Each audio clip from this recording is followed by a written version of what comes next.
15 മാസത്തെ ആക്രമണ പ്രത്യാക്രമണങ്ങൾക്കൊടുവിൽ ദിവസങ്ങൾക്ക് മുൻപാണ് ഗസയിൽ വെടിനിർത്തൽ പ്രാബല്യത്തിൽ വന്നത്. ഏറെ പ്രതീക്ഷയോടെയാണ് ലോകം അത് നോക്കിക്കണ്ടതും. എന്നാൽ ഇന്ന് ഗസ വെടിനിർത്തൽ കരാർ നിലനിൽക്കുമെന്ന് തോന്നുന്നില്ല എന്നാണ് US പ്രസിഡന്റ് ഡൊണാൾഡ് ട്രംപ് പറഞ്ഞത്.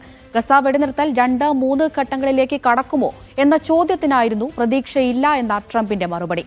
42 ദിവസം നീളുന്ന വെടിനിർത്തലിന്റെ ഒന്നാം ഘട്ടത്തിന് ശേഷം ആക്രമണത്തിലേക്ക് മടങ്ങുമെന്ന് ഇസ്രായേൽ ധനമന്ത്രി ബസലേൽ സ്മോട്രിച്ചും പറയുന്നുണ്ട്.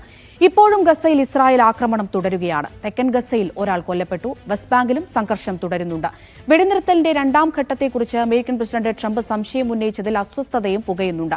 രണ്ടാം ഘട്ട വെടിനിർത്തൽ ചർച്ചകൾ ഉടൻ തുടങ്ങുമെന്ന മധ്യസ്ഥരായ ഖത്തർ അറിയിക്കുന്നുണ്ടെങ്കിലും ഇതിനി എത്രത്തോളം പ്രാവർത്തികമാകും എന്നാണ് നമുക്കും അറിയേണ്ടത്. വിവരങ്ങൾ നൽകാനായി ഇന്റർനാഷണൽ ഡെസ്കിൽ നിന്ന് മുജീബ് റഹ്മാൻ ചേരുന്നുണ്ട്. മുജീബ്, ഏറ്റവും ഒടുവിൽ സൈനിക മേധാവി ഹാലേവിയുടെ രാജിയിലേക്ക് എത്തിയിരിക്കുകയാണ്. അതുകൂടി സൂചിപ്പിക്കുന്നത് ഈ വെടിനിർത്തൽ വെറും പുകമറ മാത്രമാണ് എന്ന് തന്നെയല്ലേ? അമൃത, ഏറെ പ്രതീക്ഷയോടുകൂടി കാത്തിരുന്ന ഒരു വെടിനിർത്തൽ അത് നിലവിൽ വന്ന് ഇപ്പോൾ 2 ദിവസങ്ങളായി വെസ്റ്റ് ബാങ്കിൽ അതിനുശേഷവും വലിയ തരത്തിലുള്ള ആക്രമണങ്ങൾ നടക്കുന്നുണ്ട്. വലിയ തരത്തിലുള്ള സംഘർഷത്തിലേക്ക് കാര്യങ്ങൾ പോകുന്നുണ്ട്. ഇന്നിപ്പോൾ ഈ ഗസയിൽ തന്നെ, ഈ തെക്കൻ ഗസയിൽ തന്നെ നേരിട്ട് ആക്രമണത്തിൽ ഒരാൾ കൊല്ലപ്പെടുന്ന സാഹചര്യം പോലും ഉണ്ടായിരിക്കുന്നു. റഫ സിറ്റിയിലെ ഷബൂറ ക്യാമ്പിലാണ് ഇസ്രയേൽ ആക്രമണത്തിൽ സേനയുടെ വെടിവെപ്പിൽ ഒരാൾ കൊല്ലപ്പെട്ടത്. അതോടൊപ്പം തന്നെ ഇന്നലെ ഗസ സിറ്റിയിലെ തീരത്ത് ഒരു മത്സ്യത്തൊഴിലാളിക്ക് വെടിയേറ്റിരുന്നു. അതോടൊപ്പം ഗസ സിറ്റിയിൽ ഇന്ന് ഇസ്രായേലിൻ്റെ ഒരു ഡ്രോൺ ആക്രമണവും നടന്നിരിക്കുന്നു. അതിലും ഒരാൾക്ക് പരിക്കുണ്ട്. ഈ തരത്തിൽ ആക്രമണങ്ങൾ ഇപ്പോഴും വീണ്ടും പുനരാരംഭിക്കുന്നതിൻ്റെ ചില സൂചനകൾ നൽകുന്നുണ്ട്. അതേസമയം സൈനികരുടെ പിന്മാറ്റം ഒരു ഭാഗത്ത് നടന്നിട്ടുണ്ട്.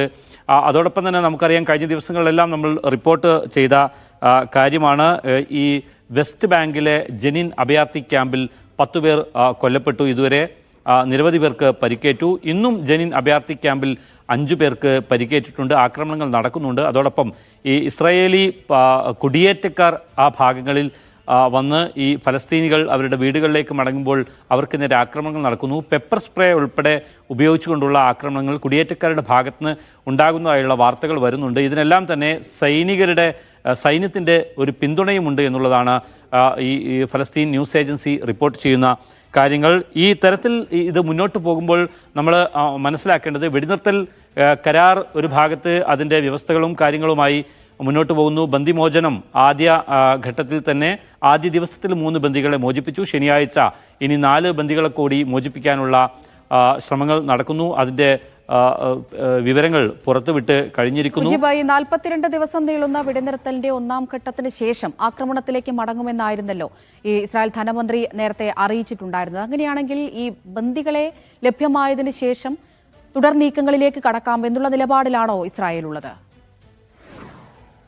ഇസ്രായേലിൻ്റെ ധനമന്ത്രി ബസലേൽ സ്മോട്രിച്ച് നേരത്തെ തന്നെ ഈ വെടിനിർത്തലിന് എതിരായിരുന്നു. മന്ത്രിസഭയിൽ നിന്ന് തന്നെ വെടിനിർത്തലിന് വിരുദ്ധമായ ശബ്ദമുയർത്തിയ ആളാണ്. മാത്രമല്ല, രാജ്യഭീഷണി പോലും മുഴക്കിയിരുന്നു. ഈ ഘട്ടത്തിൽ പ്രധാനമന്ത്രി ബെന്യാമിൻ നെതന്യാഹു നൽകിയ ഒരു ഉറപ്പ്, ഇത് ആദ്യഘട്ടത്തിലെ 6 ആഴ്ചയ്ക്കുള്ളിൽ ബന്ദികളെ മുഴുവനും മോചിപ്പിക്കാനായാൽ പിന്നീട് ഇതിൽ മാറ്റമുണ്ടാകും, ഈ വെടിനിർത്തൽ ലംഘിക്കും എന്ന തരത്തിലുള്ളൊരു ഉറപ്പ് ഈ ധനമന്ത്രിക്ക് നൽകിയതായിട്ടുള്ള വാർത്തകൾ നിരീക്ഷകർ അത്തരത്തിലുള്ള ചില കാര്യങ്ങൾ പുറത്തുവിടുന്നുണ്ട്. ഏതായിരുന്നാലും ആദ്യഘട്ടത്തിന് ശേഷം ഇക്കാര്യത്തിൽ യാതൊരു ഉറപ്പുമില്ല എന്നാണ് കഴിഞ്ഞ ദിവസം ഡൊണാൾഡ് ട്രംപിനോട് ചോദിച്ചപ്പോൾ, 2ാം ഘട്ട വെടിനിർത്തൽ 3ാം ഘട്ട വെടിനിർത്തൽ എങ്ങനെയായിരിക്കുമെന്ന് ചോദിച്ചപ്പോൾ അക്കാര്യത്തിൽ സംശയമുണ്ട് എന്ന തരത്തിലുള്ളൊരു പ്രതികരണം ഡൊണാൾഡ് ട്രംപിൻ്റെ ഭാഗത്തുനിന്നും വന്നതാണ് ഈ കാര്യത്തിൽ ഒരു സംശയം കൂടുതൽ വ്യാപകമാകാനുള്ള ഒരു കാരണം. അതോടൊപ്പം തന്നെ വെടിനിർത്തലിൻ്റെ ക്രെഡിറ്റ് ഒരു ഭാഗത്ത് എടുത്തുകൊണ്ടാണ് ഡൊണാൾഡ് ട്രംപ് അദ്ദേഹത്തിൻ്റെ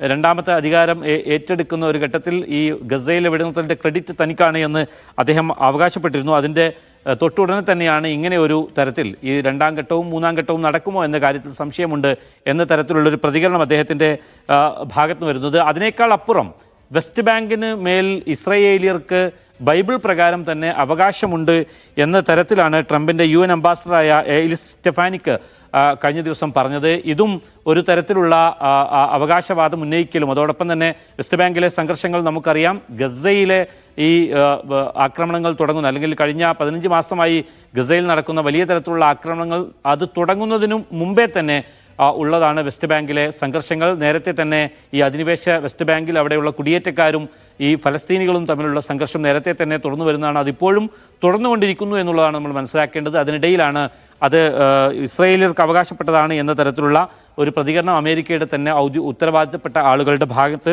നിന്ന് വരുന്നത്. ഇപ്പോൾ സൂചിപ്പിച്ചതുപോലെ ഈ വെടിനിർത്തലിന്റെ ആ ഒരു ക്രെഡിറ്റ് അമേരിക്കയും ട്രംപും എടുത്തിട്ടുണ്ട്. പക്ഷേ ഈ ബന്ദികളെ വിട്ടുകിട്ടിയ ശേഷം യുദ്ധം തുടരാനാണ് ഇസ്രായേൽ തീരുമാനിക്കുന്നത് എങ്കിൽ അതിന് ട്രംപിന്റെ പിന്തുണയുണ്ടാകുമോ? അക്കാര്യമാണ് ഇനി അറിയേണ്ടത്. അമേരിക്കൻ പ്രസിഡന്റ് ഡൊണാൾഡ് ട്രംപ് അക്കാര്യത്തിൽ എത്രമാത്രം ഇസ്രായേലിൻ്റെ അത്തരം നീക്കങ്ങളോടൊപ്പം നിൽക്കുമെന്ന കാര്യത്തിലാണ് ഇനി കാര്യങ്ങൾ വ്യക്തമാകേണ്ടത്. ഏതായിരുന്നാലും ഈ ഒന്നാം ഘട്ടത്തിന് ശേഷം ആക്രമണം തുടങ്ങുമെന്നുള്ളത് ഈ ഒരു കരാർ വ്യവസ്ഥ പ്രകാരം അത് ഒരിക്കലും മുന്നോട്ട് പോകുന്ന കാര്യമല്ല. മധ്യസ്ഥ രാജ്യമായ ഖത്തറിൻ്റെ പ്രധാനമന്ത്രി ഇന്ന് പറഞ്ഞിട്ടുണ്ട്, ഷെയ്ഖ് മുഹമ്മദ് ബിൻ അബ്ദുറഹ്മാൻ അൽ താനി. അദ്ദേഹം പറയുന്നുണ്ട് ഈ 16 ദിവസത്തിന് ശേഷമാണ് വെടിനിർത്തലിൻ്റെ ആദ്യഘട്ടം തുടങ്ങി 16 ദിവസത്തിന് ശേഷമാണ് രണ്ടാം ഘട്ടവും മൂന്നാം ഘട്ടവും സംബന്ധമായ ചർച്ചകൾ നടക്കുകയും അതിൽ വ്യക്തത വരികയും ചെയ്യേണ്ടത്. ആ ചർച്ചകൾ ഇപ്പോൾ തന്നെ തുടങ്ങി വെക്കണമെന്ന് ഇന്നിപ്പോൾ ഏറ്റവും അവസാനം ഖത്തറിൻ്റെ പ്രധാനമന്ത്രി അറിയിക്കുന്നുണ്ട്. അതായത് ഇത് ഒന്നാം ഘട്ടത്തിൽ അവസാനിച്ച് പോകേണ്ടതല്ല, മറിച്ച് ഇത് ഒരു ശാശ്വതമായ വെടിനിർത്തലിലേക്ക് എത്തുകയും മേഖലയുടെ സമാധാനം എന്നേക്കുമായി നിലനിൽക്കുന്ന തരത്തിലേക്ക് പോവുകയും ചെയ്യണമെന്നത് മധ്യസ്ഥ രാജ്യങ്ങളും അതുപോലെ തന്നെ ലോകത്തുടനീളമുള്ള സമാധാനകാംക്ഷികളും അത്തരത്തിലുള്ള ഒരു ഉദ്ദേശത്തോടു കൂടിയാണ് മുന്നോട്ട് പോകുന്നത്. പക്ഷേ അമേരിക്കൻ പ്രസിഡന്റിൻ്റെയും അതുപോലെ തന്നെ ഈ ഇസ്രായേൽ ധനമന്ത്രിയുടെയും ഒക്കെ പ്രസ്താവനകൾ സൂചിപ്പിക്കുന്നത് അത്ര ശുഭകരമായ ഒരു കാര്യമല്ല. ഇപ്പോഴും അവിടെ സംഘർഷം തുടരുന്നു എന്നുള്ളത് എടുത്തു കാണേണ്ടുന്ന ഒരു കാര്യവുമാണ്. വെസ്റ്റ് ബാങ്കിൽ സംഘർഷം തുടരുകയാണ്. ഒപ്പം വെടിനിർത്തലിന്റെ രണ്ടാം ഘട്ടത്തെക്കുറിച്ചുള്ള ട്രംപിന്റെ സംശയവും അസ്വസ്ഥതയുണ്ടാക്കുന്നുണ്ട്. വിവരങ്ങളാണ് മുജീബ് റഹ്മാൻ ഇന്റർനാഷണൽ ഡെസ്കിൽ നിന്ന് പങ്കുവച്ചത്.